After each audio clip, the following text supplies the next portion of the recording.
Welcome to the Sales Lead Dog Podcast, hosted by CRM technology and sales process expert Christopher Smith, talking with sales leaders that have separated themselves from the rest of the pack. Listen to find out how the best of the best achieve success with their team and CRM technology.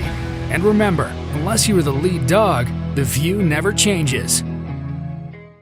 Welcome to Sales Lead Dog. Today we have joining us from outside Philadelphia, Tiffani Misencik. Tiffani, welcome to Sales Lead Dog. Thank you so much. It's a pleasure to be here. Yeah, I had to throw in the little Philly plug just because, I spent quite a bit of my life in that area and, I love Philly. So welcome to the show. Thank you. Thank you. This is a great way to end my day today. Awesome. Love to hear that. Tiffani, thinking back over your career, what are the three things that have driven or led to your success? Well, if I really am being honest with myself, I kind of, it's interesting to reflect back on how you got here. And I think the three things, number one, the very first thing is I'm super gritty. And I don't know how, I didn't recognize that until later in life. I tell everybody I was exceptionally average growing up. I did everything. I was into everything in school, but I was average on the sports teams and average grades, and I did well, but I was never the top. And what I looked back, later in life, I looked back and I continued to succeed despite being kind of what I thought was average. And the real factor was that I always was so determined. It didn't matter, if I had a B instead of an A, I was determined to go to college, to finish in 4 years, to get a great job. And that just level of determination far exceeded, kind of what I would call my probably skill and talent. And that continues probably to be true to this day. So number one, for sure, is grit, just having that innately, in me to always be thinking about more, and doing more. So I think the second thing I would say is that once you get into a great position where you can start being successful, you can't do that by yourself, without others around you. And I think the other thing, maybe the second thing that has contributed to my success is my real ability to work collaboratively with others and to really reach into other parts of the organization, build, relationships and a network, even internally, that really matters. Because at the end of the day, when I need to get, everybody on board around a single strategy to go get a deal or to move the team in one direction, I need other people on board with me. And so that's a really important trait. And I think I really fine-tuned that over the years. It takes some work to do that, but that's an investment that's super worth it. I think the third thing, maybe not the last, but is that I always have an opinion, and so it's been important to me. And I think it's helped me in my career to bring my voice to the table, and not just my voice, but a solution, so never been shy of speaking up, always am thinking about how can we, do better. And I bring that voice to every interaction without, abandon at all. I mean, without any, worry or hesitation. And, that has served me well. The other half of that is you have to listen when other people do that too. So I think those are the three things just today.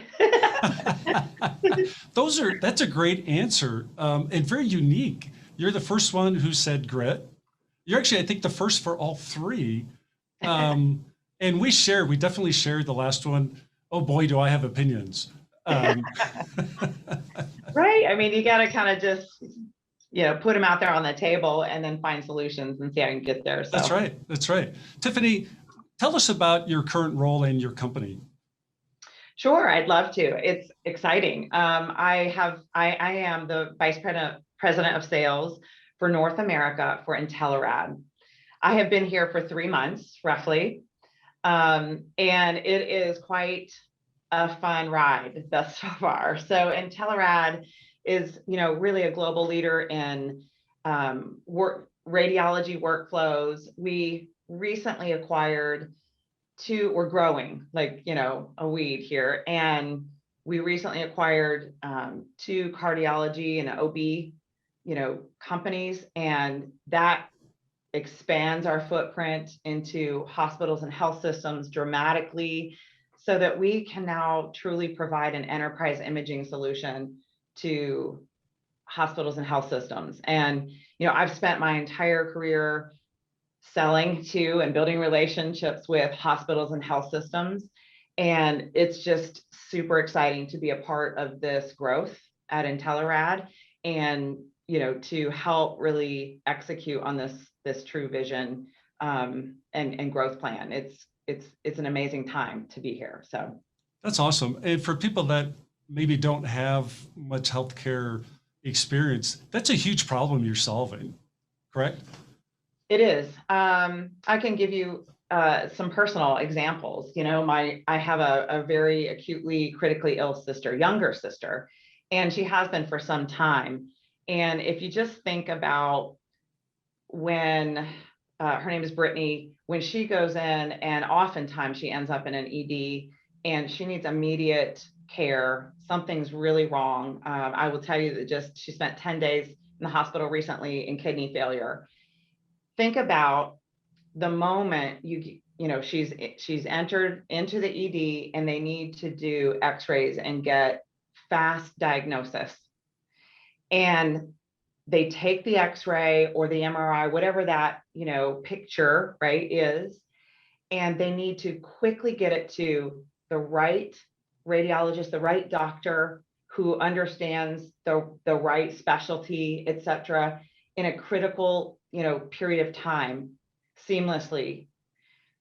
That's what Intelerad does every day. And what does that mean to the patient? It means that they get a faster diagnosis and it improves their experience in the hospital.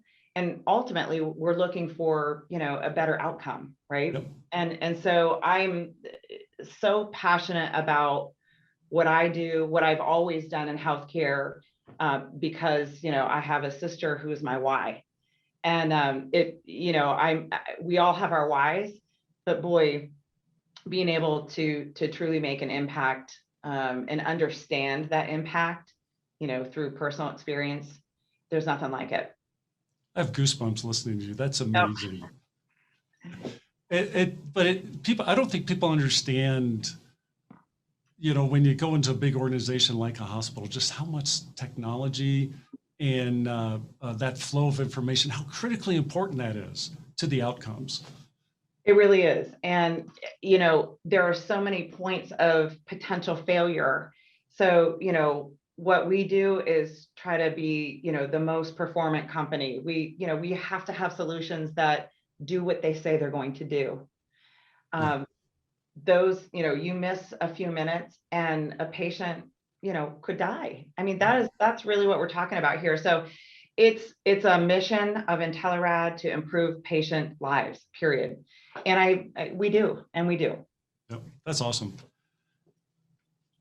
Thinking back to when you got your start in sales, what do you wish you were taught in that first job? So much, so much. I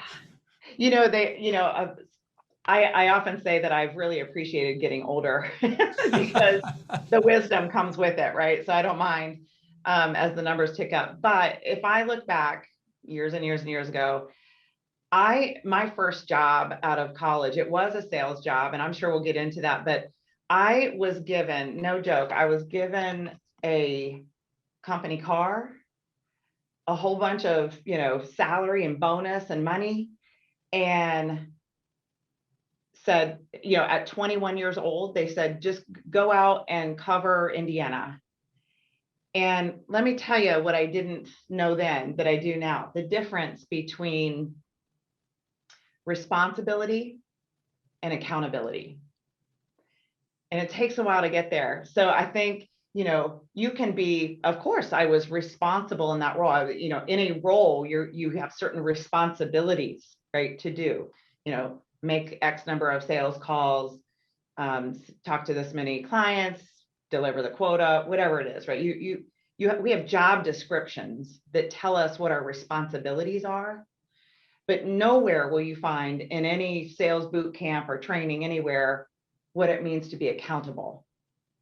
And I wish I could write a book on that. I'm not sure I could, but I wish someone could have helped me understand that early. It probably would have, saved me some pain early on in my career, and probably embarrassment, quite frankly. But accountability is taking true ownership, not being a victim, to again, understanding that you're truly responsible for whatever outcome comes, which is very different than a job task. Right. And so I would try, I certainly would suggest to anyone starting out in their sales career, understand that, avoid going off a cliff thinking that you're checking the box with your job, and then you find out that you weren't really performing, and taking ownership. It's so important. It's something that it's the most important thing I could think of today, even to right now, is being able to hold yourself accountable. So that's what I wish I probably had back then. Was there a specific moment, or what was behind you making that connection to accountability?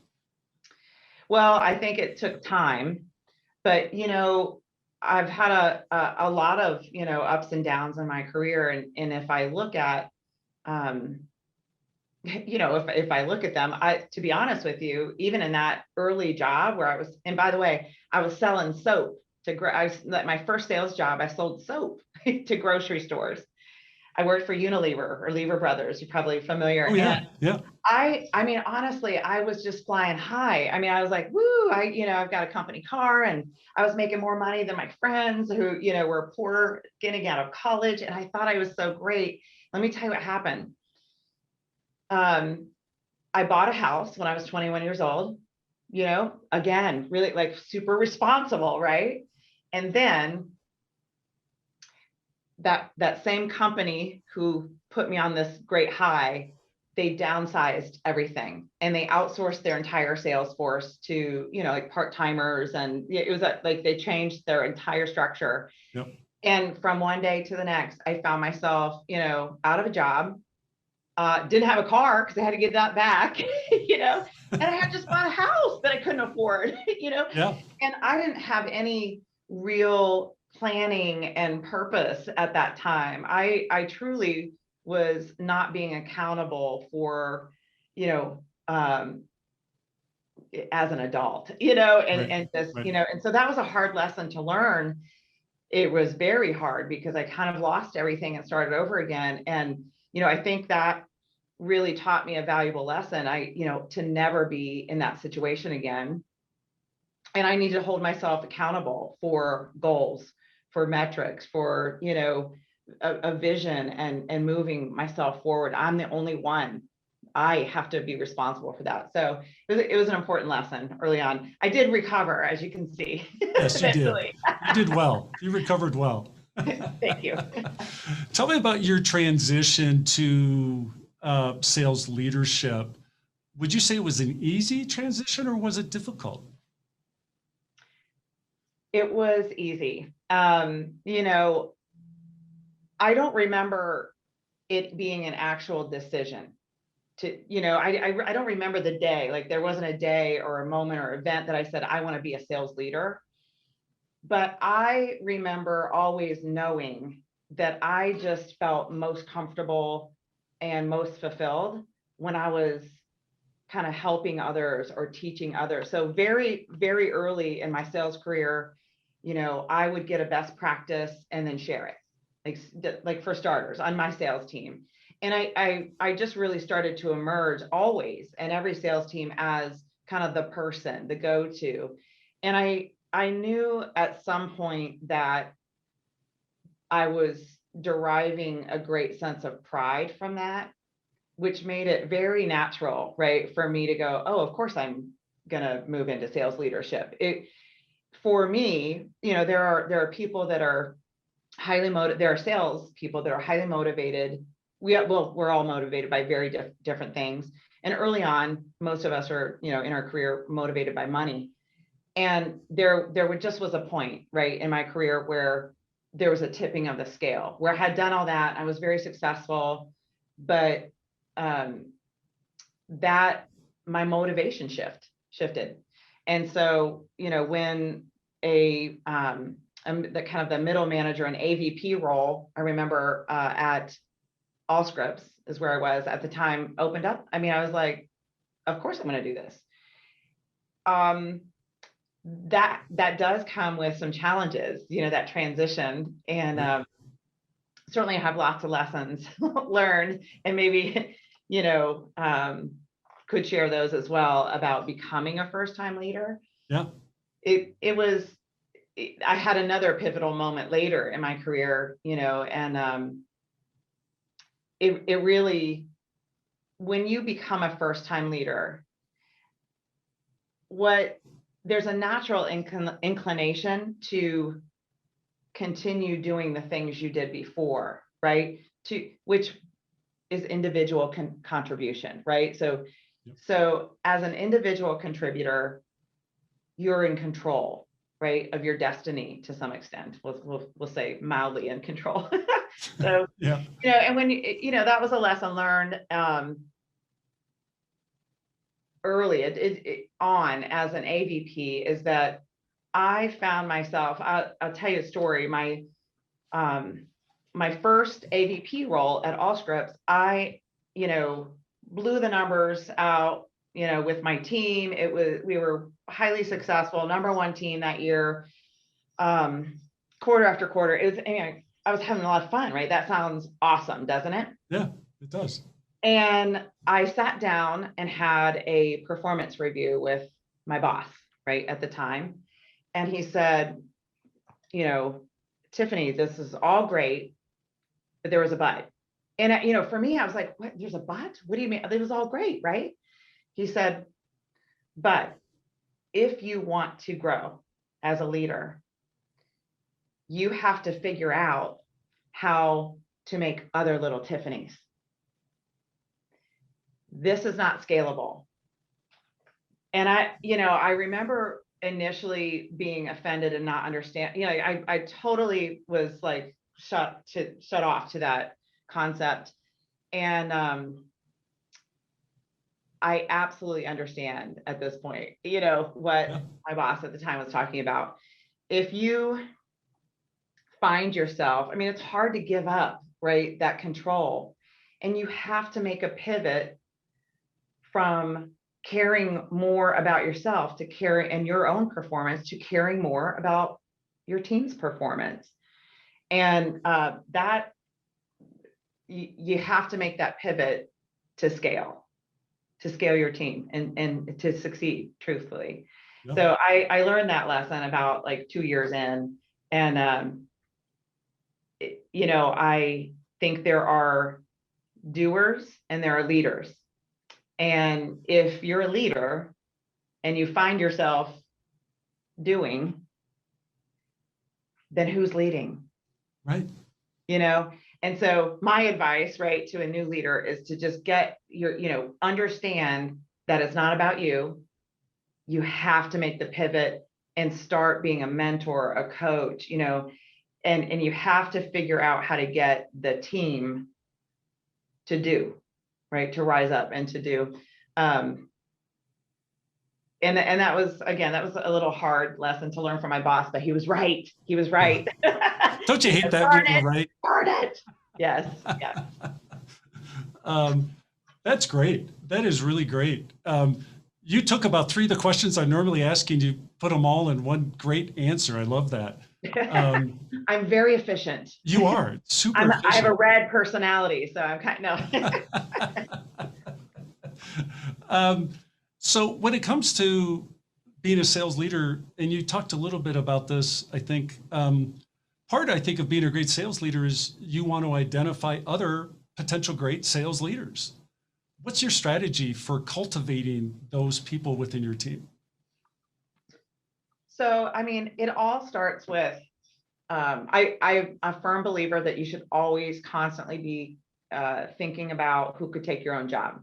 Like, I want somebody to take my job, always, and I think if you're in that mindset, then that's the right one to be a really great leader, versus being competitive with your own team. I mean, I want to grow people. That's what a good leader should be focused on. And so, having said that, I do believe that you should constantly be assessing talent on your team.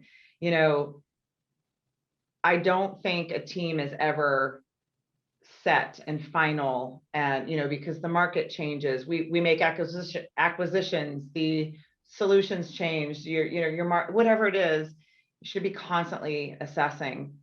And there are things that I assess just for qualities that I look for a great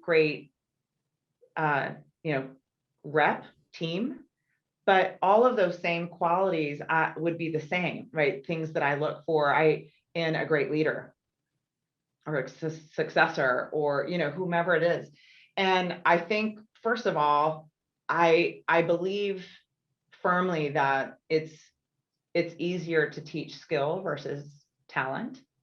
So I do look for past success and how that success was derived, through.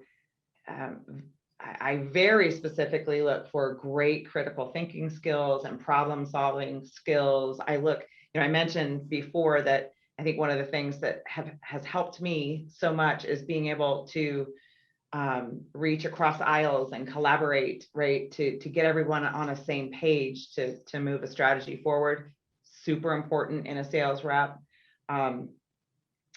I do for sure look for more of a team oriented person versus an I, like me.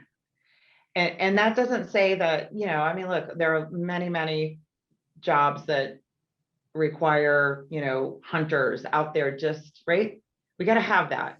But at the end of the day, I don't believe that any deal is done alone, ever. So I look for that. And those are all the same qualities. The qualities are the same. The performance, then, that's a different thing. The execution, right? So for a great leader, I would look for all those qualities and what did they do with them?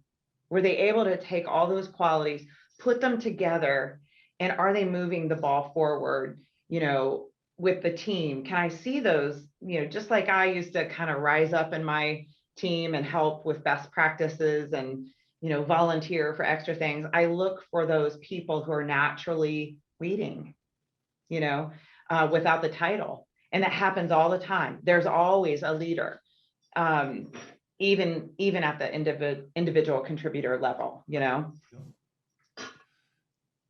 When you stepped into your current role, can you talk a bit about your strategy? I know that's a big, it can be difficult for a lot of people when you're stepping into a new company, new team. What's your strategy for your first 90 days? Well, this was my first 90. Right. You literally hit me on my first 90 days. So for those Intelerators who are listening, now you're gonna like we're going under the covers. Now you're gonna figure out what I was doing over at the last 90 days. So for me, the very first thing I'd say is, and I did this. I think anyone, again, anyone from Intelerad that is listening, they will confirm, I'm sure. So it's very important to set the tone with the team. So number one, I believe in a very rigorous cadence for communication and I don't vary from that. So, and that's one-on-one and team. So I right away, I come in and I set the cadence for how we're going to work together and communicate. And some of that's formal and a lot of it's informal, but that's very important, right? To establish that first. The second thing is to, through that cadence that you've just laid out, establish very clear expectations. And, I'm new, people are different, everyone leads in a different way, but I find that transparency and setting expectations is the best way, to mitigate surprises. Everybody on the team should understand what is expected and why it's important to them, to me, to the business. So I do a lot of just expectation setting, but it's all rooted in the why. Why is this important? And then the third thing is assess talent, and provide feedback. Assess feedback. And I've built some great relationships in 90 days with the team who, arguably wasn't so sure about this, girl coming in, out of nowhere. So it's really important to build the framework for communication and use it quickly. But get to know people and then start assessing skill set. And the worst thing you would want is to have people in the wrong roles. Yep. For long term. To create that aggressive communication, I think a big part of that is establishing trust, where people have to trust you to receive that communication, especially if it's bad news or it's not news you may want to hear. How do you go about establishing that trust? Sure. It's funny you use the word news. So I have I had this at Allscripts too, and through my career, I have just my mantra, I guess, and it stays with me wherever I go, and I passed it on to my new team here. The news is the news. It's what we do with it that matters. And so under, that kind of guidance, it's kind of like, I need to know, I can't help you if I don't know the news. Now, it can be great news and we can celebrate, and it can also be really, really bad news. And that's okay, because it's not so much the news that I care about. It's knowing what our plan is to mitigate it or do something, what are we going to do about it? And so that's really, that's how the team is run here. That's how the organization is. And so immediately I kind of laid that as the framework. But I also want to share something else. I personally, I do have clear, and some would say high expectations. I have a rigorous cadence. I had a forecast call today, and the team, I got feedback from them that said, wow, what you really mean business. You had a shaken up. So Tiffani is all about business. However, I'm super open and vulnerable as well. And so my team knows a lot about me, about my personal life. I share, I certainly keep boundaries, but I do think, I'm a person. They've seen me cry. They know about my sister. They know about, that matters. I'm just a person, and they're people too. And we're all trying to do what's best. And ultimately we all have the same goal, right? Which is help patients and help this company succeed greatly and make money. And I think the best way for me is to really, I'm always balanced between business and vulnerability. And that allows other people to be vulnerable too. I think I'm kind of speechless here listening to them. You hit it with the word vulnerability. I think that is, you can't have trust without being vulnerable. And, if we're always going to have these shields up, you're never going to get to that level of trust. That's awesome. Yeah, that, wow. I make mistakes. I don't Yeah. know everything. I'm new to this company. There are many on my team that they know way more than I do right now, Yeah. so I'm kind of asking them to, hey, just trust that I know how to at least lead us. I don't know all the things all Right. the time, Right. and that's just where, I think it's really important to have that, to build that first of all, but you only get that through honesty and vulnerability. Oh, you bet. That's how you create a team that's willing to run through a wall, with you, not for you, but with you. Let's transition a bit to talk about one of my favorite topics, CRM. Oh boy. Do you love it or you hate it? Um, so wow, double-edged sword there. It is a love-hate relationship. I will Oh, tell it you can that. be. Yeah. Um, I'm going to tell you why I hate it, and then I'll tell you why I love it. How All about right. that? Sounds great. So I hate it. I mean, I just, I hate all the things about the, entering the data and just the process that's, the time that's involved in all the things. And I actually am speaking on behalf of the team mostly because I'm not in there. I'm not even the one in there building the quotes and, forecasting, and, I get the output of it and I can see the pain that it causes. Yep. And that's no different here than anywhere else. However, we talked about earlier, making sure that everyone understands the why. Why do we do these things? Why are you making me, check the box in Salesforce? And when you do understand the why, it becomes a little bit more of a love relationship. And so, we just went through a really major transformation of our business systems at Intelerad, and we upgraded everything, new instance of Salesforce, new processes, soup to nuts, really cool. It's a lot of pain to get there. But at the end of the day, the reason I love that and I love CRM is because I'm going to have the data that I need to manage the business. And that's it. I don't know how else you could manage and run a very successful business and be proactive and think ahead and do planning without the data that's so valuable within the CRM. So there's my love-hate relationship. Yeah. No, I love it. Why do you think so many companies or salespeople, I'm going to narrow the focus here, salespeople, when you ask them, hey, what do you think about CRM? More times than often, you'll hear CRM sucks. Why is that from a salesperson's perspective, do you think?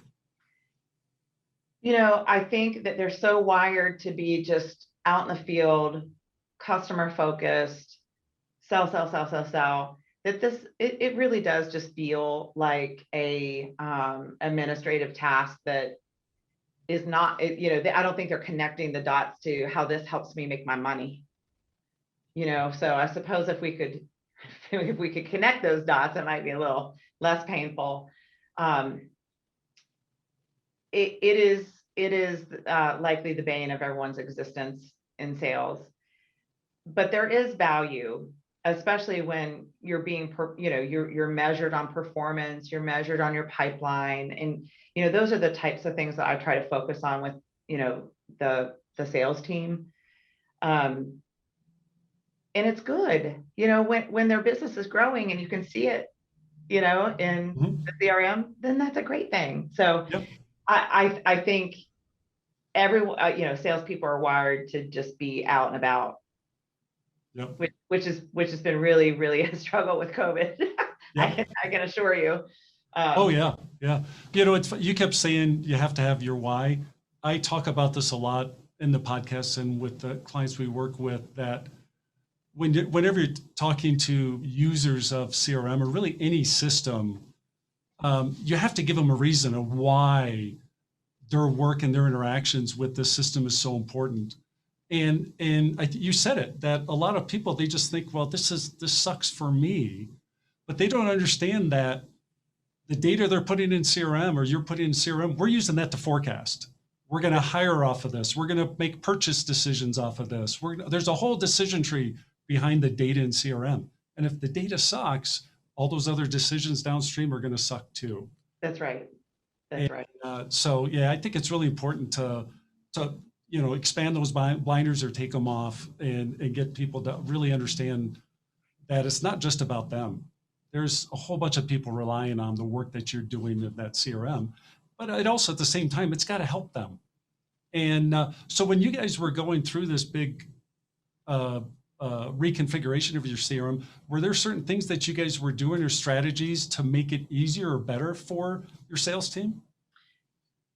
Of course. And I would say, I mean, the end result, of this transformation, it is incredible. When you think about, contract to cash and how now we have a workflow, soup to nuts, right, through that process that, quite honestly, if working right, then it helps the sales rep, right? It helps so many people who previously were, fighting those fires and escalations or manual processes, et cetera. So there's a lot of value in it. And, we're thrilled that it was a major milestone for our company just recently too. So the one thing I would say, that would be key is, for others, right, who are going through a similar transformation, specifically on their CRM, is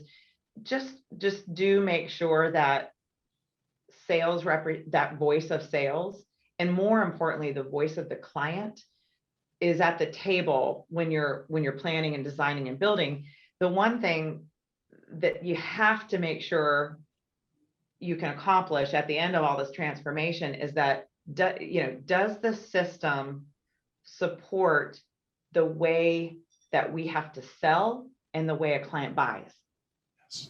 It's no good if we just put a bunch of, processes in place and then they don't map to, our entire sales strategy. So it has been an interesting learning process even here to recognize the connection between those things. Yes. It's super important. That last part you said gets left out of the equation a lot. We're so focused on how we sell. We don't think about how's the customer want to buy from us. Right. And are we making it easy for them to buy from us, or are we putting in, unintentional roadblocks or obstacles that are making it harder or slower to buy from us? That's awesome. Well, we are at our end time here on Sales Lead Dog. Tiffani, it has been great listening to you. I really appreciate you coming on the show and sharing your insights.